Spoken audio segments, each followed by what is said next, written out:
Welcome to the King Connections podcast. I'm your host, King, and I'm proud to have a gentleman who I've just learned a quite great deal about. Admire the gentleman. I'm looking forward to learning more about the gentleman.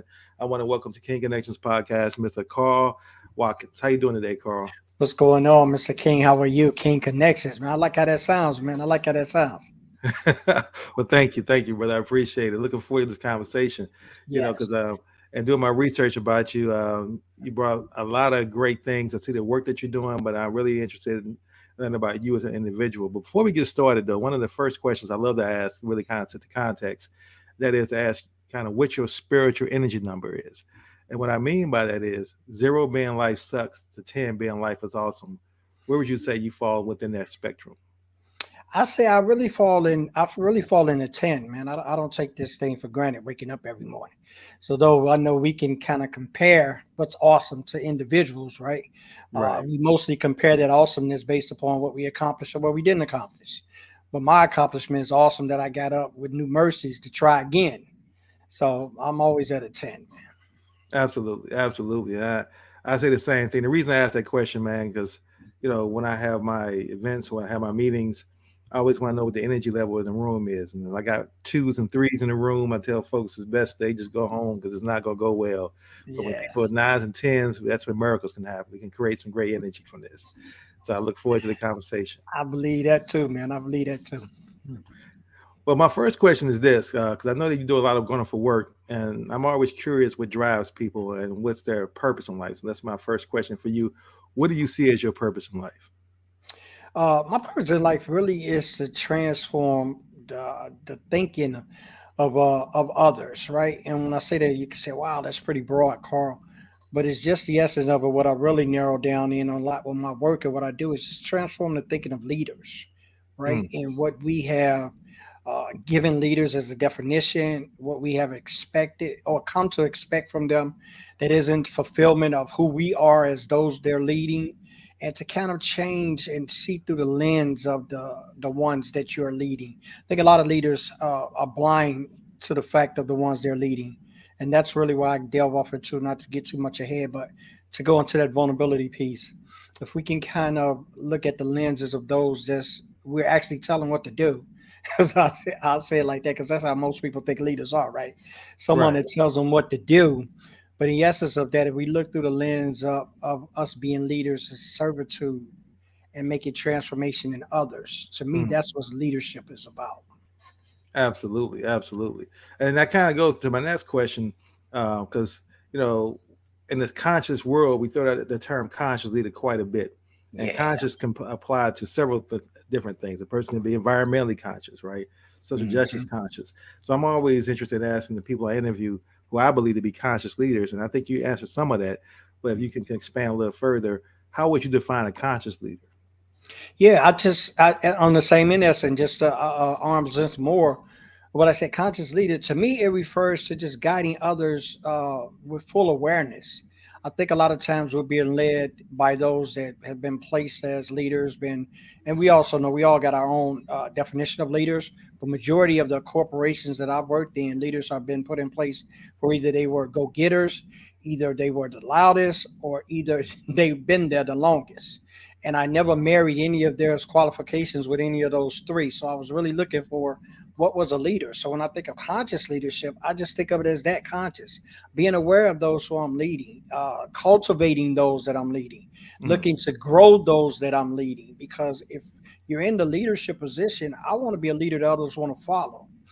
And that's not necessarily barking the loudest. That's not necessarily being one that speaks up, and not necessarily for one always in the midst of or even attempting to have all the answers. It's just someone that's conscious of what I am and they're leading me. How can they build me up? How do I bring you up to the table where I'm at and not keep you at a position of me, your leader, and you up under me? And I think that's when you get that conscious leader. And I think organizations really miss this mark in leadership because they don't cultivate that. That's not mm, cultivated as leadership in corporations. We put that on KPIs, the bottom line, what the reports are saying. But you're not cultivating those that have to bring you those numbers. You're not pouring into them with investments in education and training and learning. like they should be go. So to me, when conscious leaders start making those hard decisions instead of the ones where I'm gonna let 4 or 5 people go so I can keep my bonus, then we could talk about the real meaning of conscious leadership, right? Absolutely, absolutely. Now, shifting to you personally from a context, and I always like to ask this question because it tells me a lot about a person. But Mhm. what would you say that you're most grateful for in your life? I gotta say, faith. That has been the groundwork of everything I do, and I just say if I can go numerically, I say faith, family, and health. Hmm. Those things mean a lot to me, and in that order. I don't have another order of that. Faith come before my family, what I believe in God, and who I believe Him to be. That's my cornerstone, and then of course family branches out from that. And health. I don't think us, and even if I can go in a tad bit, I'm learning it is more than just African Americans. But I know me being the African American and the culture we grew up in, health has been something that we have not necessarily taken seriously. Sad to say, but it has been. I mean, we like our food season, we like it fried. I mean, I'm just being real about it, right? But Right. those conscious things have been having high blood pressure, having those kind of things go on is really giving me an overall feeling of health is really the wealth. Because if I can stay sustained enough around to do more things, or to even be able to be active in things, that'll create the wealth that I want to get that we're all looking for, right? And those things, Absolutely. family and faith, they play a big part in that. Absolutely. Absolutely. Now, shifting to your business, Hmm. this is a two-part question I want to ask. What is the mission of Carl Shawn Watkins Consulting? And then what was the inspiration behind it as well? The mission is I'm just trying to build equity through vulnerability and leadership. That's Hmm. pretty much what it is. And I talk a lot in the DEI realm because that's where a lot of what I talk about live. That's where it's housed. That's where it really can be cultivated, where it can permeate out to organizations and leaders. But my really goal of that is to talk about the equity piece of that. We have not been valued. And when I say that, most people jump to the coloration of things. That's Captain Obvious to me, but we haven't been valued as people. And when I say that, I've worked with Chinese, I've worked with Asian, I've worked with other ones, I work with women and minorities that haven't been valued to some of the things that they brought to the table with their white counterparts. And I say the equity piece of that is only the real enhancement of the diversity and inclusion, right? If Right. I'm bringing the same value to the table and you paying me 5 figures, Jimmy coming and you paying him 7, something's wrong with that. That's Right. just to me, that's obviously something's wrong with it, right? So if we're Absolutely. doing the same Absolutely. work and we're committed to the same outcomes and his pay is absorbently more than mine, there needs to be a conversation as to why is that. And I think that's really why I based upon the minds and transitioning that into why, because I have experienced and lived that. I've coached and trained, man, throughout corporate and throughout leaders, man, about 1,000 leaders, man, about 200 or so senior execs. And the main thing has been those that I've coached don't feel valued and they don't feel they're getting equality or equity into what they put into where they worked at. And I said, well, this is something that's a core of mine. That's the reason why. And I've experienced that firsthand. I've had leaders to come in and put people in place for me to train, to eventually take my position.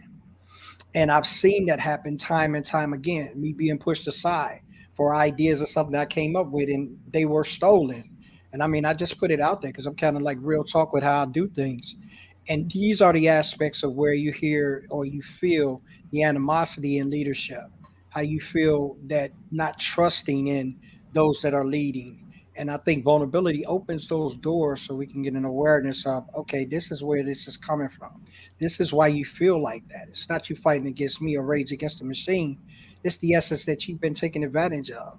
And this is where that was really the birthplace. I was gonna say, let me do this on my own. Maybe let me start some noise and somebody will pick up the drum with me.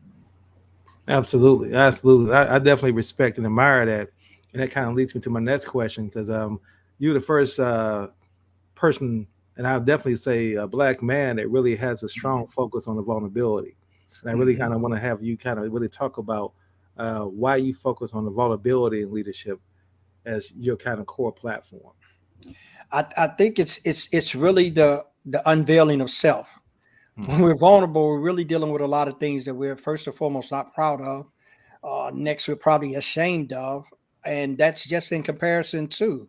And I think we kill all of our tendencies to grow when we compare. Comparison is the death of growth. And I say that a lot in my works and what I do. If I'm comparing myself 9 times out of 10 to a falsehood that's seen on social media, I can't win from that. Because first and Mm, foremost, it's probably not the truth. And secondary, it's not me. So what I did in that in doing the vulnerability, I just went on the inside and said, okay, what is Carl not comfortable with? How about we unveil those things, work on those things, create processes for those things, and give people in those pain points how they can overcome. Now, it may not be the same thing. Your vulnerability and my vulnerability are different, right? mm, I mean, they're individual. I may be vulnerable to some things that you wouldn't even think twice about, and vice versa. So right. the real quality comes in effect of the process. How do I work over what is stopping me? How do I get into those crevices where, yeah, I got skeletons in the closet. I may not want nobody to know, but I go back to 8 Mile and Eminem. How about talk about those? How about Mm, confront those? And how about deal with those? And I think the respect comes from that measurement of saying, he got flaws, but I tell you what, that brother he really to deal with him. He wants to deal with him. And that's really where I focused on the vulnerability piece. And I did it more so in African American community because we was taught not to. right. And it Right. has destroyed so many men. And then we look at these, I won't even go into the politics of it, but we look at the men and being incarcerated and being all that. Yeah, a lot of it is based upon their actions and what they've done, right? But it's also based upon a foundation of which they had to learn from. They didn't have anyone to tell them that when you are getting into these spots and places, it's okay to embrace those things that you don't know about. It's okay to seek help. It's okay to seek counseling. It's all right to talk to someone that you trust. It's okay to unveil some of those things so you know how to breathe with them. You know how to do with them. See, we always talk, oh, you fell off that bike, man. Get up and wipe your knee off. Keep riding. That's true. And it's a very true aspect to that because you have to be. But there's also the aspect that I busted up my knee when I fell. So, so how are Absolutely. we going to address that? Right. Right. Well, I think in a holistic approach, you have to look at the vulnerability. And I say this a lot as well, King, strategically and intentionally. I'm not on here to give you a red carpet of everything wrong with me. But what I am on here is to tell you in points and places of my life, I've had some epic failures. But look where I am now. I picked myself up. I addressed them. I ain't just wiped it off because my knee was still bleeding when I fell. Right. So I didn't wipe it off. I got some antiseptic. I got a Band-Aid. I put it on there. Then I prepared myself to go forward. And I think this is what our community needs. It needs people to say, it's okay to cry. Don't stay there. It's okay to talk about things that hurt you. It's okay. Let's find answers for those and let's stop covering up. Because you can't see, if you keep sweeping dirt up on the carpet, after a while, it's going to be a mound. You're going to be able to wipe on the carpet. It's A- going to be, it's going to be, Absolutely. oh, man. Absolutely. You bring some great points there.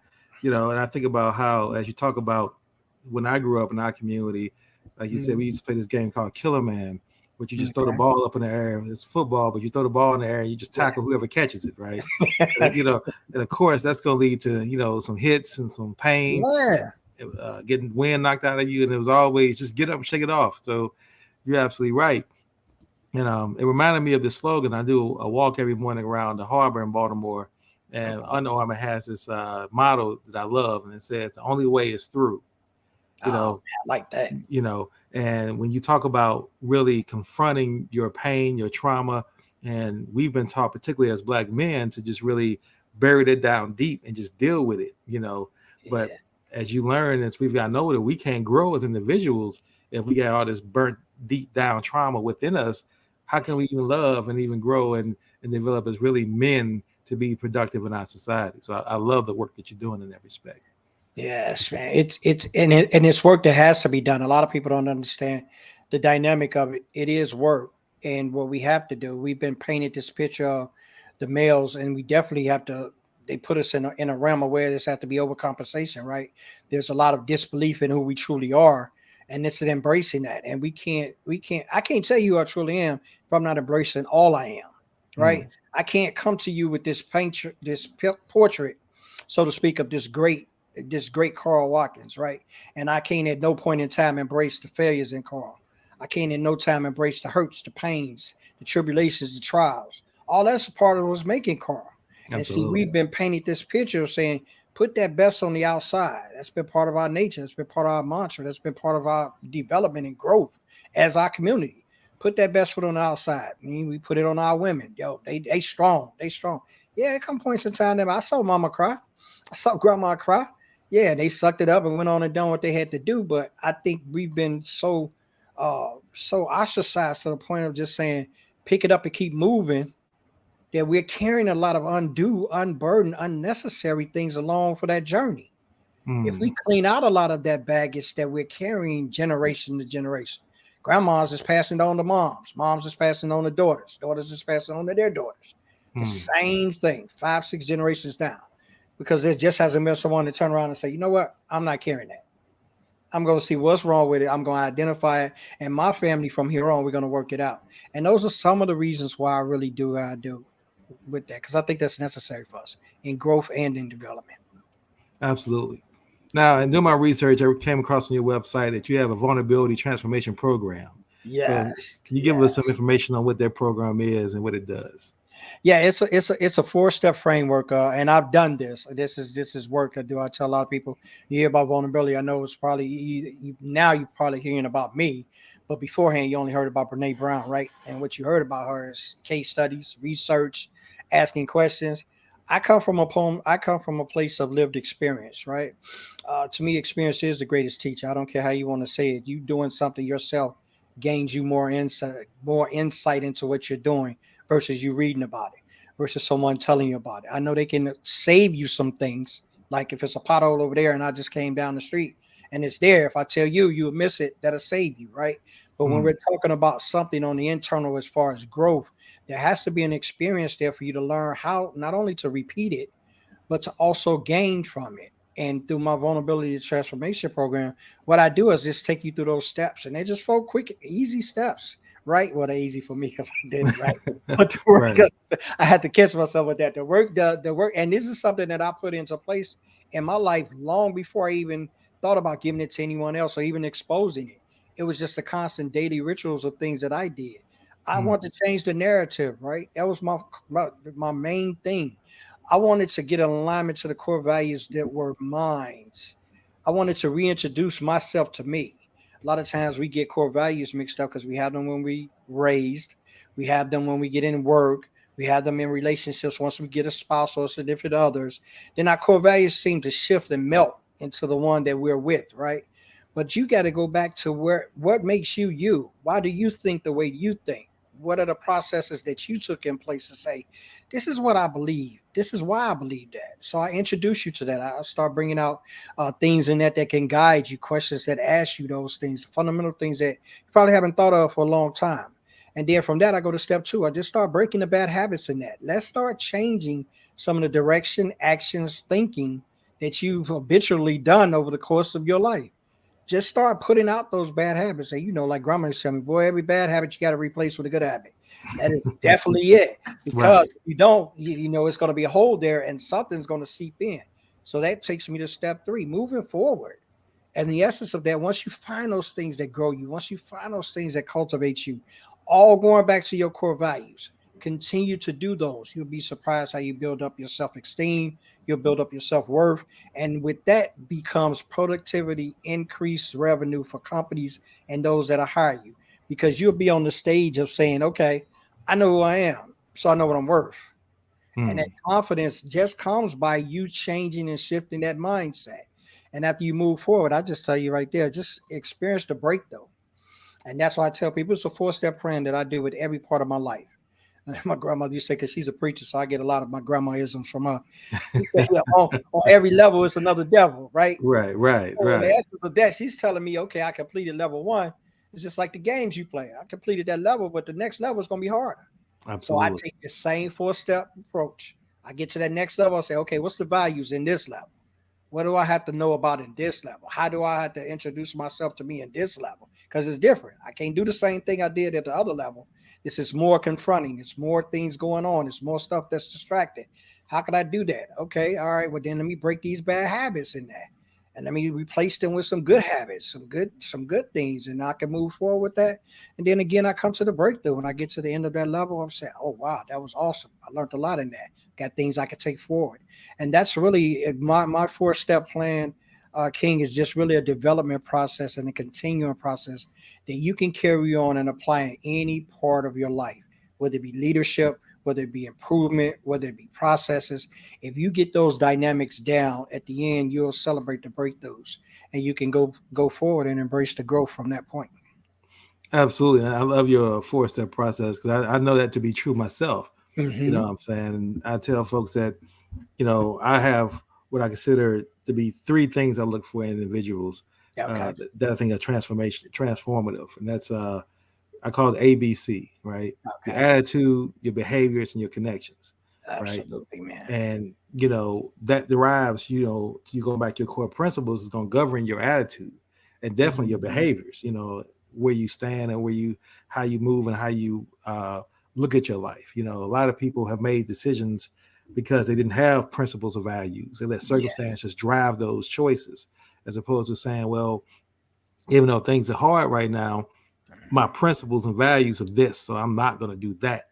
And I'm going to Right. weather the storm, and I'm going to bring that faith in and know that if I stay true to the course and I tap into faith, then everything's possible. So I love your approach to that. And Yeah.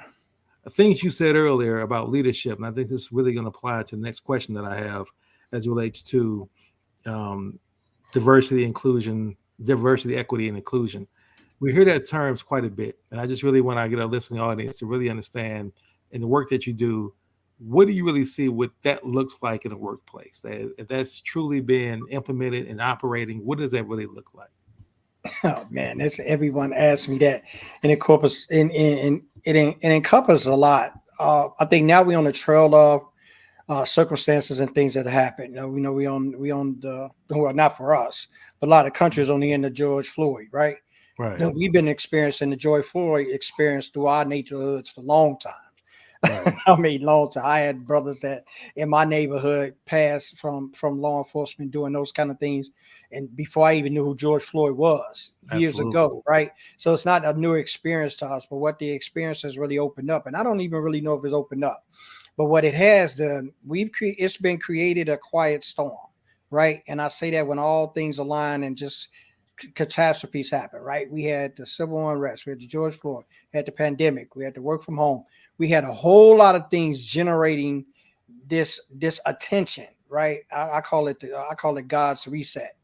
So he hit the reset where you couldn't do nothing but think about the things that was important. Couldn't even go out for a slice of pizza on the weekend. I used to look forward to going out and carry the kids out on Friday, and that we kind of come together as a family and say, "Yo, let's go to our favorite pizza spot, get a hoagie or a sandwich or something, and then let's just talk about the week or talk about what's been going on."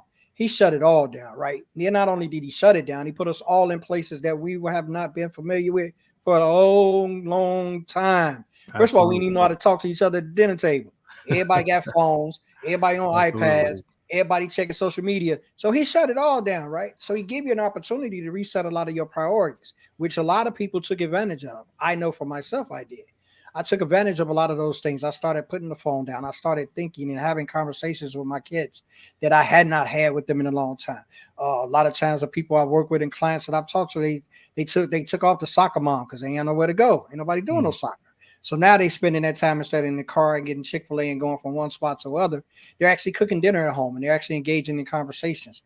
This has permeated out to the workforce. So now corporations that have been getting by with saying, okay, you need us, you need a mm, job, right? People has looked back and said, oh, I thought I was doing pretty good at home. Entrepreneurship has jumped about 800% since the pandemic. So people know how to do work and they know how to work for themselves. But now they're putting the onus on companies to say, oh, you got to do more than this same gang. You got to be in it. And what they're doing now, what it's looking like now, is of course it's being put out there. But what I'm seeing companies doing now to some extent with what companies that I go to, they really want to know and asking the hard questions. They not really want to follow up with the initiatives that has already been there and they never paid attention to in the beginning. What they're trying to do is implement some growth, implement some direction with that. And that's really why it's been a hard stance on that. And in the workplace, now they're getting to the equity piece what people are talking about. Because now they talking about they got way more jobs than this. Do you know, I know a lot of people said, I ain't going back to work for them. So your jobs and you having all these jobs, and the president said is the economy and the jobs is up. Yeah, it's jobs that people ain't taking. You know why? mm, Because they're tired of the way they was being treated and valued.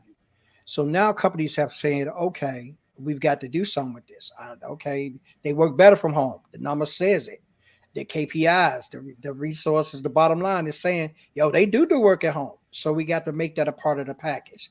We got to get this diversity. So we got to get this equity piece of that, the inclusion piece of that. How are we going to do that? Well, we're going to create some initiatives where they can come together and make frameworks for themselves to work, giving the power to the people, so to speak. We go back to that age of where the people know what the people need. So all you got to do is a corporation, you just got to be a manager of that. That's all you got to do. If you have the people in there, of course, get rid of those that are going to cause havoc. But for the most part, people know what goes on down here on this level because they down here. You sitting Mhm. in the penthouse, you don't know what's going on the first floor.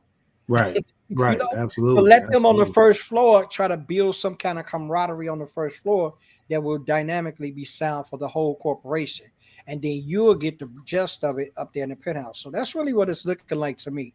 That diversity, equity, and inclusion is really looking like people are trying wholeheartedly to see what can move us forward, what can put us together, what can really work. And that is really the equity piece that I say. Because we already had diverse. They've been checking the diverse boxes for the longest. And we've already had inclusion because we've been included or not included for the longest. So those two have already been around for a long period of time. Let's work on that equity piece because that's really the divider of the diverse and the inclusion. You're not paying me enough, and I look different. So how can I be Abs- included? That's the Absolutely. short equation of it right there. Absolutely. Well, thank you for that. I like to give it a real uh, simple analogy. Yes. And I know it's not business related, but it just Mhm. shows the importance of diversity, equity, inclusion. I use horror movies. Now Oh yeah. they've always allowed blacks to be in a horror movie Oh from a yeah. diversity, so they check the diversity box, but then we die in the first 5 minutes. So we don't get a That's chance to share in the equity of the actual film. We're not included in the real plot. You know what I'm saying? And we never the ones to survive at the end. So that's why I believe that having experts like you that can really begin to help leaders who yeah. really want to develop a conscious framework and realize that they want to include their employees, understand how to really properly go around doing that. So thank you for the Absolutely. work that you do. Thank you. Um, I want to shift now to talk more about you as a person because that's really what the Okay. podcast really is arrived to show with these conscious leaders like yourself, how you live in your life, how you implementing these conscious principles in your life, and pretty much the work that you're doing. So my first question along those lines now would be, what are you most committed to in your life? Right now, I'm committed to changing the narrative understanding of vulnerability. I've been doing that for quite a while in the corporate realm in my circle, right? And my circle was just the corporate people that I work with, that I engage in conversations with, those that I lead. I've always shared those aspects and those characteristics of myself. But now I'm sharing them on a global stage, such as lives and things like this, talking about them in front of doing speaking engagements about them, creating the interest as how this can be done individually by everyone. It's not isolated to me being looking like I am and saying how I'm saying that I got the monopoly on this, so to speak. Everyone can engage in this narrative because it suits everyone individually. At the point and place of time that I thought about being vulnerable, I thought about it from aspect of maybe I share my story that increased the confidence in others to share theirs. If I Mm, share the overcoming of that story, that increase others to share theirs so they can see or receive overcoming. So those are the things I'm committed at. I'm committed to really focusing on that. And that's my legacy. My legacy is that if you cross my path, I want you to be different. I don't mm. want my name on no buildings. I don't want the street to be named after me. I don't want this big soliloquy on my tombstone, right? I just want somebody that cross path to say, yo, I went across that dude path, I learned something. He showed me something. He taught me a different way of thinking about something. That's a legacy because when I get that, I'm gonna take that and give it to someone else. The building may fall down with my name on it. They may tear the street down and do that rejustification relocation thing they do. My name may not be up there any longer, right? But if Absolutely. I carry it through a person and a person affect that change and say, yo, Carl taught me this. You know what? I'm gonna spread this. Man, that's legacy to me. That's legacy. That's powerful. That's powerful. And so, taking a quote from Gandhi, he talks about we need to be the change that we seek. So I'm Mhm. curious to know, and maybe you answered some of that in what you just said, but what drives you to be that change that you seek? Um, It drives belief. It really drives the belief in the power of people. Mm, We see it so many times, but we see it in the essence of calamity, destruction, and those kind of things. We saw it 9/11. We see it now so many times with the forest fires, and how people really come together with people. Right, mm, that's the power that we have. But so many times we miss the point of doing that on a positive level. And we'll come to each other's aid when they didn't bomb the World Trade Center. Everybody wants to pray. Everybody feels good about the one standing next to them. But see, we have so many derivatives of that when we come to maybe Congress or getting a bill passed or being on one accord with how the school board should work. And I see we pick about those parts and places where, yeah, of course, everybody want to be individualized, but collectively we could be individuals working things collectively. Like we're individuals that work in every place that we go in, but collectively there's a moral base that says this is how we should be doing it. We've lost the moral concept in a lot of things that we do. We keep calling, and Karma said this again, keep calling the right wrong and the wrong right. And you know it's not right. You see it's not right, but you campaigning on it being right. And you know right. good and well it's wrong. And we have to come back to the positive. That's why I have the belief in people. There are people that'll stand up for the things that are right. Malcolm said, stand for something or you fall for anything. There Absolutely. is points and places that people have to have belief in each other. And that's where that's what drives me. I want a person to have belief in me as a person. Not what I can bring, not the money I got, not the car I drive, not the house I live in, but me as a person and the value that I bring to any situational conversation. And that's what drives the change that I want to seek. Absolutely. Absolutely. Now, what one decision have you made that has been the most significant or most meaningful in your life? Sharing my story. I share my story in 4 steps, just like my 4 step plan. Right, those plans. I share my story. I was molested as a child. That molestation turned to alcoholism. The alcoholism turned to addiction and depression, and that depression turns to I think three times. Yeah, 3 attempts to commit suicide. Mm, That's my story. Now, all the in between parts, or they say 6 steps to 7 figures, you gotta come work with me to figure out the rest. All of it ain't important, but I give you those 4 steps because those 4 steps that I have in my vulnerability transformation, they got me realigned to why I had went through those 4 things that I call major highlights in my life. Most people say, "Man, those are low lights, man. That sounds like all bad stuff." It was, but they cultivated something in me that no one else has. That absolutely. ability to be resolute, that ability to understand that I can overcome, and that confidence to know that someone else is in that same boat. We don't think about that when we hold in our story. We think about the shame that roll with it. Oh man, what are they gonna say about me? True, they will say it. They talked about Jesus, and I think he had a perfect record last time I checked. Right. So if your record ain't perfection, what I mean, they're gonna talk about you. But what can they say Absolutely. about you if you've embraced who you are? And through that embracing molestation, yeah, a lot of people have been molested. I ain't the only one. And God forbid, it's not gonna stop. It's gonna be more to come after me. It's just what it is, right? And I know that I don't have the market on that happening to. I don't have the market on being in a neighborhood that I grew up with as drugs and gangs and violence was it.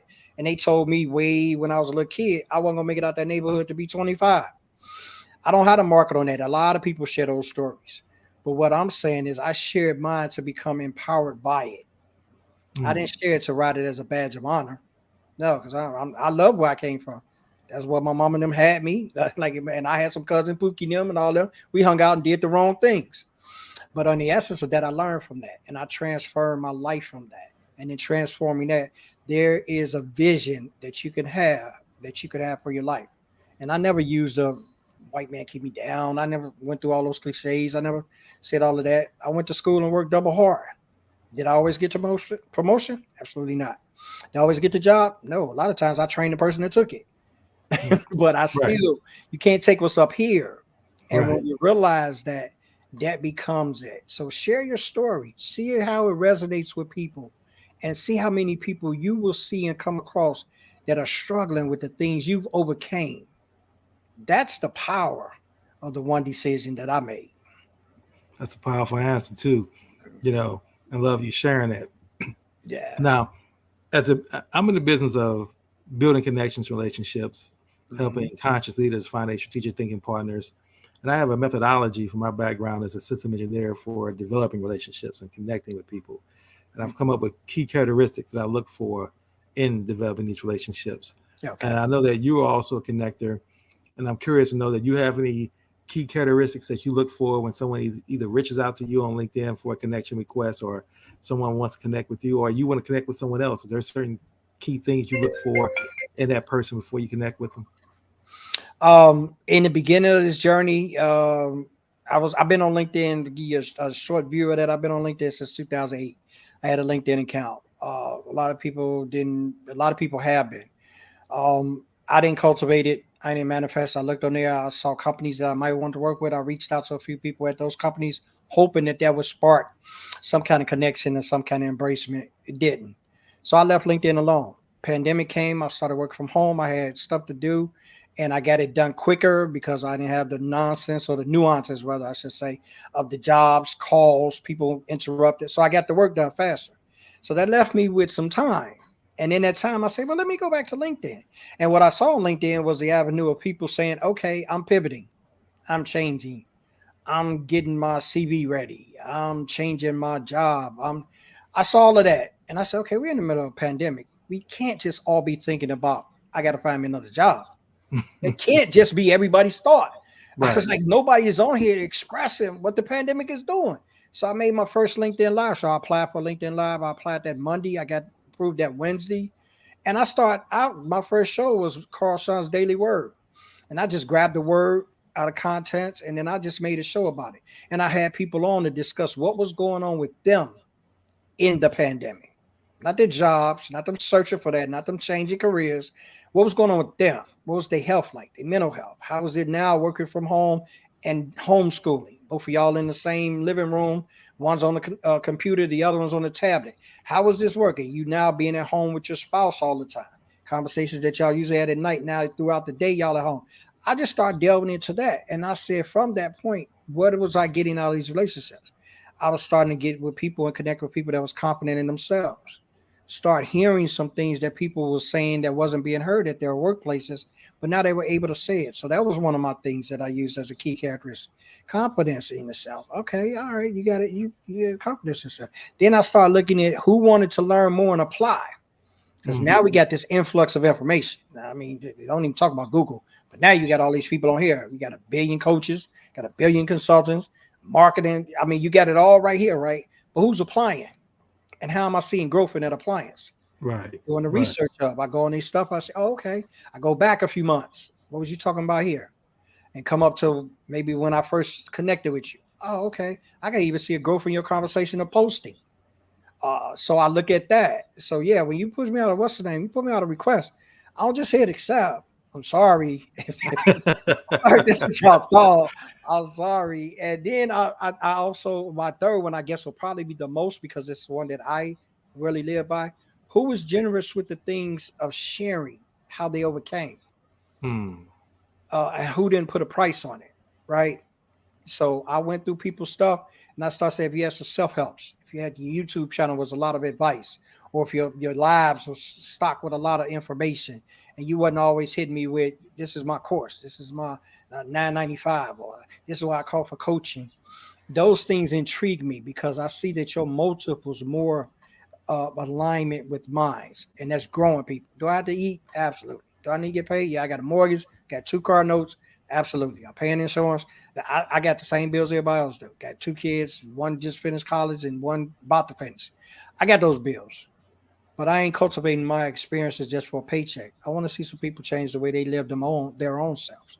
So when I see that on your page, or I see that in your lives, or I see that in your YouTube channels or whatever you may have, yeah, we definitely on for a connection. Great answer. Great answer. Yes. Now, who would be a strategic? Who would be a great strategic partner for you?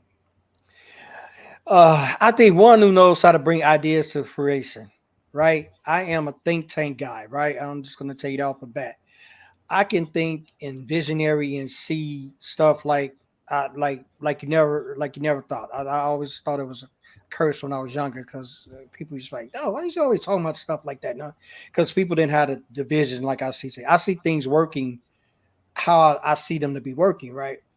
The only downfall to that, and if I could call it that, I'm not a logistics dude. So Hmm. I don't know what it's gonna take to put that through, right? I got a great partner, and my partner that works for me, Charlene. She has really been a great strategic partner with me. Like she is the nuts and bolts of the logistics. She knows how to put things in place for the. So when I come with her with these ideas and I see how it should be, and I explain it to her, she's able to kind of place that in a structure and a system that says, okay, this is how we can probably do this, or this is what we can work on trying to do it, and let's work with it. Because I'm just not the man for that. I tell a lot of people, I come in and drop you 10 ideas for a whole lot of stuff. I'll tell you how I think they should look and how they should look if you do them like that. But I can't tell you. Well, I got 3 courses now. I'm looking at. I'm saying, what platform put them on? I don't know what platform put them on because I'm not that dude. But that is one of the things. Someone who could bring my ideas to fruition. They have been my real strategic partner. I got more than Charlene, but we've just done a lot of things together. Like we've done 3 or 4 shows. We're doing a summit. We got a couple of business leadership things that we're doing. She just gets me like that. So that's pretty much my ideal of a strategic partner. Excellent, excellent answer. Now, of all things you've accomplished in your life, I know you accomplished quite a bit. What would you say that's been the most rewarding? Nothing that I've accomplished. That, really, nothing that I've accomplished has been the most rewarding than seeing a client figure out or come to the realization of who they are. And I just use the term client because I'm in business. But people in general, when I come across people and they hit, nothing satisfies me more or gives me great joy and a humbling feeling when someone I talk to, work with, or even give advice to, or even have conversations with, get the aha moment. Well, there's something in that midst of that, man, that just brings me joy when someone gets it. Like, and it just gives me the reaffirmation to say, okay, and the reassurance to say, okay, Carl, you're on the right track. And that's it. Yeah, because when people ask me what are my great accomplishments, like I don't really do I have any that I can write down? Yeah, I'm in law school. Okay, I'm an old head in law school. That's a great accomplishment. A lot of people will hang a lot on that, would hang a lot on that coat, right? But Right. that's not me. That's the individual thing because I'm not into individual things. I'm into the growth of other people. And I know that may sound cliche, is corny to some, sales pitch to others, however you want to put it. But I'm most satisfying when someone has worked with me and they've got it. Hmm. Then when they've gave me all the money and they walked away and don't get it.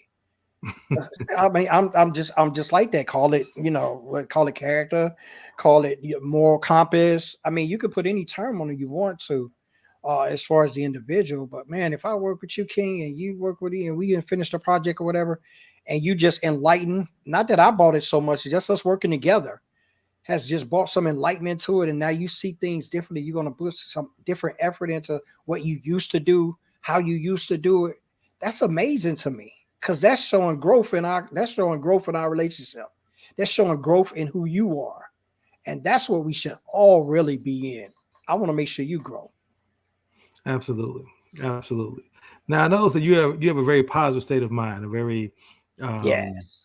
up spirit. You say you was a 10. You know, you're one of the rare people to say 10 when I give that number. You Yeah, I'm know, 10, man. I think a lot of people are afraid to say 10. You know, I choose 10 because I say, why would I choose it? Because it's a choice. Why would I Yeah, choose any number less than 10, right? that's it.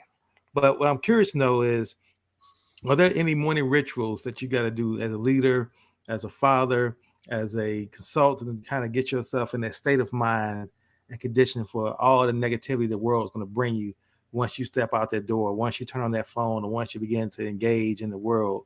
What do you do from a ritual standpoint in the morning to kind of keep yourself focused? It's only I know people have these affirmations. They have all these. I don't discount anything. Some people do yoga, hot yoga, whatever you want to do. I do 2 things in the morning when I get out the bed. I pray and I read the scripture. Mm, It's only 2 things that I do consistently. If I'm on vacation, I do it. If I'm at a conference, I do it. If I'm at a hotel, staying in another bed, I do it. Those 2 things I do every single day because they're important. They're an important piece of framework. And one, I have to get grounded. Who made me, right? However you may call them, whatever you may call them, Jesus, God, Buddha, whatever that is on your religion base or what you believe. I have to get grounded with Him first. So mine is Jesus. I had to get up and first I give Him thanks that I got up, that He woke me mm. up because I ain't do it on my own. Right. So, you know what I mean? That alarm clock, Right. believe me, if you dead, that alarm clock will ring and it'll wake nothing up.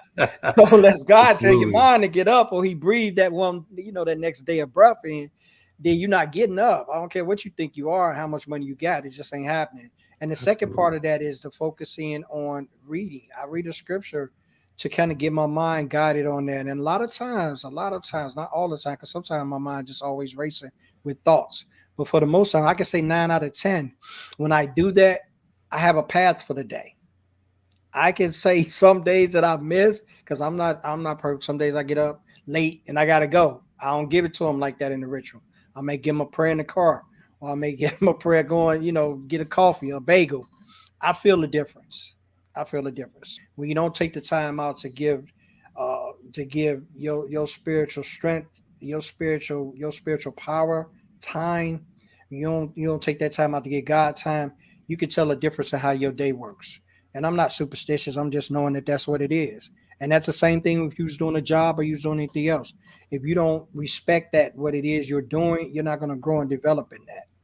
And that's the same with your relationship. So I only do those two things: pray and read the scripture. Absolutely. Powerful. Same here. Same here. Yes.